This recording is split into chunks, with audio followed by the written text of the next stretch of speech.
ఉన్నది రాజకీయాలు 2 ఇయర్లీ ఉండదు కదా. ఎవ్రీ డే పాలిటిక్స్ ఉంటుంది. 2 ఇయర్లీ ఎలక్షన్ల ముందు 15 రోజుల ముందు చర్చించుకుంటే ఏమొస్తుంది? దానివల్ల ఉపయోగమే లేదు కదా. ఇప్పుడు రోజు మనం మాట్లాడతలేము, ఎలక్షన్లు ఉన్నాయని మాట్లాడుతున్నాం పాలిటిక్స్. మనమే రోజు మాట్లాడుతున్నప్పుడు 2029 ఎలక్షన్ల వరకు రాజకీయాలు విశ్లేషించకుండా నాగేశ్వరి ఉండలేడు కదా. అలాంటప్పుడు లోకేష్ ప్రశాంత్ కిషోర్ కలిస్తే రాజకీయాలు మాట్లాడుకుంటుంటారా? లేదు ఇంకేం మాట్లాడతారు? కొత్త బాలీవుడ్ సినిమాలు ఏంటని మాట్లాడుకోరు కదా. అనివార్యంగా రాజకీయాలు నా మాట్లాడతారు. ప్రశ్న ఏంటంటే ప్రజెంట్ ఎన్నికలు లేవు కానీ జరుగుతున్న చర్చ డిప్యూటీ సీఎం మీద, కాబట్టి అందుకు కలిసారేమో అనేది చాలా మందికి. మీరు అనుకుంటే నేనేం చేయలేను, కానీ అది అలా అనుకున్న దానికి ఇప్పుడు ఎలక్షన్స్ ఉన్నప్పుడే స్ట్రాటజిస్టులు రారు. ఇప్పుడు మమతా బెనర్జీతో 5 years ఉన్నారు కదా. మీకు జగన్మోహన్ రెడ్డితో కూడా కొన్ని ఏళ్ళు ఉన్నారు. వెంటనే ఎలక్షన్ల ముందు 10 రోజుల ముందు అపాయింట్ అయ్యే సోషల్ మీడియా టీంలే ముందు నుంచి పెడుతున్నారు. అందువల్ల ఓవరాల్ పొలిటికల్ సిచ్యువేషన్ పైన ఉంటుంది తప్ప సీఎం కావాలా డిప్యూటీ సీఎం కావాలని ఇప్పుడు ఏంటి మీరు అన్నట్లు లోకేష్ వెళ్ళి నన్ను డిప్యూటీ సీఎం చేయమని అంటారా, చేయాలా వద్దా అని లోకేష్ అడుగుతున్నాడు. చూస్తే లోకేష్ అడుగుతారు, అది పోయి వాళ్ళు అడిగితే చంద్రబాబు నాయుడు అడుగుతారు అనేది జరుగుతున్న ప్రచారం ఏమంటారు? ఇప్పుడు సీఎం చేయడం డిప్యూటీ సీఎంకి ప్రశాంత్ కిషోర్కి ఏం సంబంధం అండి?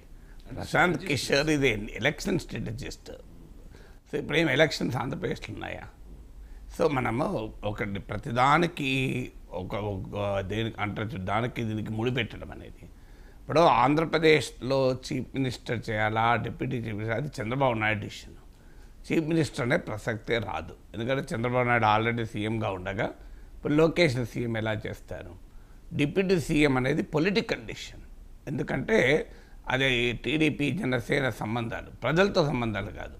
ప్రశాంత్ కిషోర్ ఏంటంటే ఒక నిర్ణయం, ఒక వ్యూహం తీసుకుంటే ప్రజల్లో ఎలాంటి ప్రభావం ఉంటుందనేసి తన టీంల ద్వారా స్టడీ చేసి స్ట్రాటజిక్ సలహాలు ఇచ్చేవారు. అందువల్ల డిప్యూటీ సీఎం చేయాలా వద్దా అని లోకేష్ వెళ్ళి ప్రశాంత్ కిషోర్ కలిస్తే ఇప్పుడు చంద్రబాబు నాయుడు కలవాలి. లోకేష్ ఎందుకు కలుస్తాడు అంటే నన్ను డిప్యూటీ సీఎం చేయమంటారా ప్రశాంత్ కిషోర్ గారు అని అడుగుతారా అండి? నాకు చెప్పండి. లేదా నన్ను సీఎం చేయడం కరెక్ట్ అంటారా? లేదా మా నాన్నకు చెప్పండి కొద్దిగా నన్ను డిప్యూటీ సీఎం చేయండి, నన్ను సీఎం చేయండి అని అడుగుతారా? ఏమో సార్, ఏమడిగారో తెలియదు. అఫీషియల్గా వాళ్ళిద్దరూ అయితే అనౌన్స్ చేయలేదు.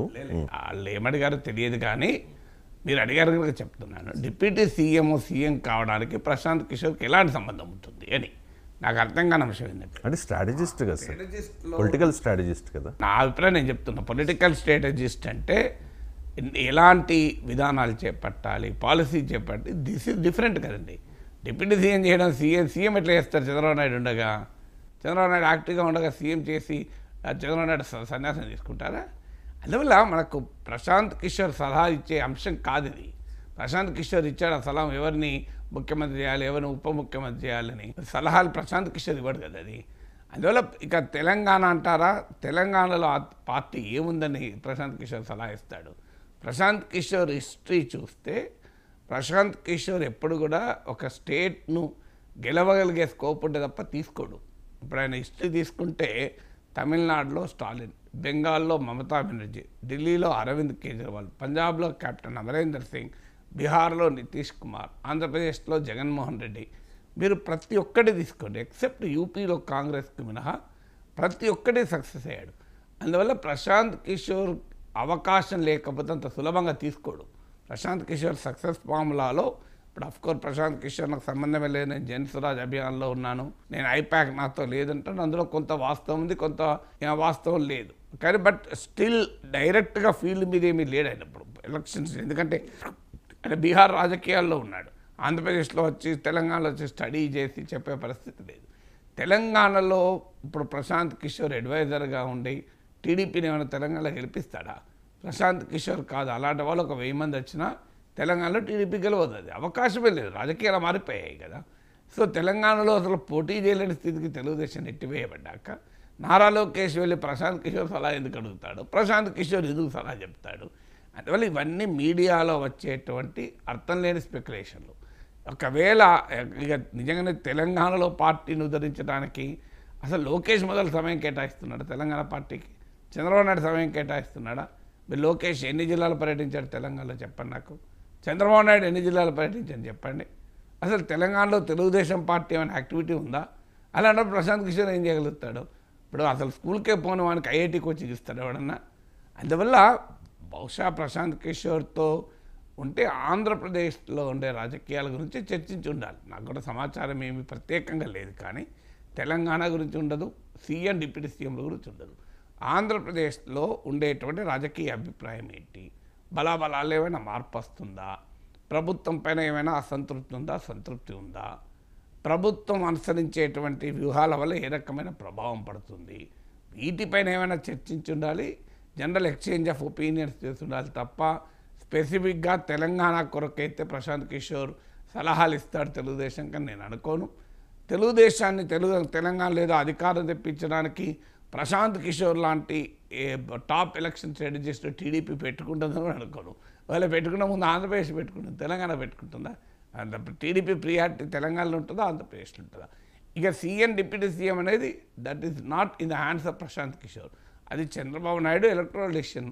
అది అవకాశమే లేదు. చీఫ్ మినిస్టర్గా చంద్రబాబు నాయుడు యాక్టివ్గా ఉన్నంత కాలం ఆ ప్లేస్లో లొకేషన్ తీసుకొచ్చి పెట్టి టీడీపీ సెల్ఫ్ గోల్ కొట్టుకుంటుందా? ఎందుకంటే ప్రజలు ఇచ్చినటువంటి తీర్పు చంద్రబాబు నాయుడుకి తీర్పు, లోకేష్ తీర్పు కాదు. అదంత అమాయకత్వం కాదు. బుచ్చయ్య చౌదరి లాంటి వాళ్ళు అన్నది కరెక్ట్. అది ఇక డిప్యూటీ స్పీకర్ అనేది పవన్ కళ్యాణ్ చంద్రబాబు నాయుడుల మధ్య టీడీపీ జనసేనల సంబంధాలతో రిలేట్ అయింది. అది లోకేష్తో సంబంధం ఉన్నది కాదు, ప్రజలతో సంబంధం ఉన్నది కాదు. నమస్కారం, నేను మీ డాక్టర్ చిన్నమై లంజిరెడ్డిని. గ్రాడ్యుయేట్స్ సమస్యల పరిష్కారానికి మీ గొంతుకనే వస్తున్నాను.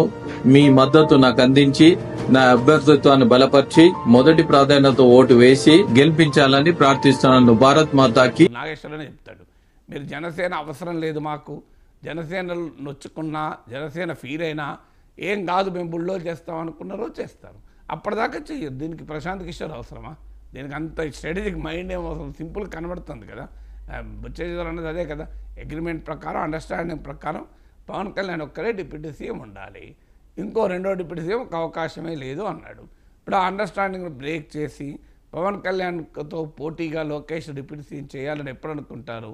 జనసేనగా ఉంటే ఉంటుంది, పోతుంది. జనసేనతో విడగొట్టుకున్నా మనకేం అభ్యంతరం లేదు, జనసేన ఫీల్ అయినా మనకు అభ్యంతరం లేదు అనుకున్నప్పుడు చేస్తారు. దానికి ప్రశాంత్ కిషోర్ సలహా అవసరం లేదు. ఆ సలహా ఏమని అడిగితే చంద్రబాబు నాయుడు అడుగుతాడు, లోకేష్ పోయి నన్ను డిప్యూటీ సీఎం చేయమని మా నాన్నకు చెప్పండి అనేది అన్నాడు. అందువల్ల మనకు ఒక రాజకీయ పరిణామాన్ని అర్థం చేసుకోవటానికి దాని కాంటెక్స్ట్ ఏంటి, దాంట్లో ఉన్న డైమెన్షన్ ఏంటి, ఆ పరిణామానికి ఉన్న నేపథ్యం ఏంటి అనేది మనం అర్థం చేసుకోవాలి. కోర్స్ ఇవన్నీ కూడా ఊహాగానాలే. ఇప్పుడు పేపర్లో వచ్చింది తెలంగాణ కోసం వచ్చిందని అన్నారు. సో బట్ ఏదన్నా ఆంధ్రప్రదేశ్లో ప్రభుత్వం పట్ల ఏ రకమైన అభిప్రాయం ఉంది, ప్రభుత్వం అనుకూలత వ్యతిరేకత ఏంటి, సూపర్ 6 అమలు, దాంట్లో ఉన్న ఛాలెంజెస్, ప్రజలు ఎలా రియాక్ట్ అవుతారు, వైఎస్ఆర్ కాంగ్రెస్ పార్టీకి ఏమైనా మళ్ళీ పునర్జీవం పొందే అవకాశం ఉందా లేదా, జగన్ పార్టీ అనుసరిస్తున్నది ఏ రకమైన పొలిటికల్ సీన్ ఉంటుంది, జనసేన ఏ రకంగా ముందుకు వస్తుంది, టీడీపీ జనసేన ఈ ఈక్వేషను బీజేపీ ఎలా ఉంటుంది, ఇలాంటి అంశాల్లో రాజకీయపరమైన ప్రతివ్యూహాలు మాట్లాడుకోవచ్చు. కానీ 2 ఇయర్లీనే ఉన్నది. రాజకీయాలు 2 ఇయర్లీ ఉండదు కదా. ఎవ్రీ డే పాలిటిక్స్ ఉంటుంది. 2 ఇయర్లీ ఎలక్షన్ల ముందు 10 రోజుల ముందు చర్చించుకుంటే ఏమొస్తుంది? దానివల్ల ఉపయోగమే లేదు కదా.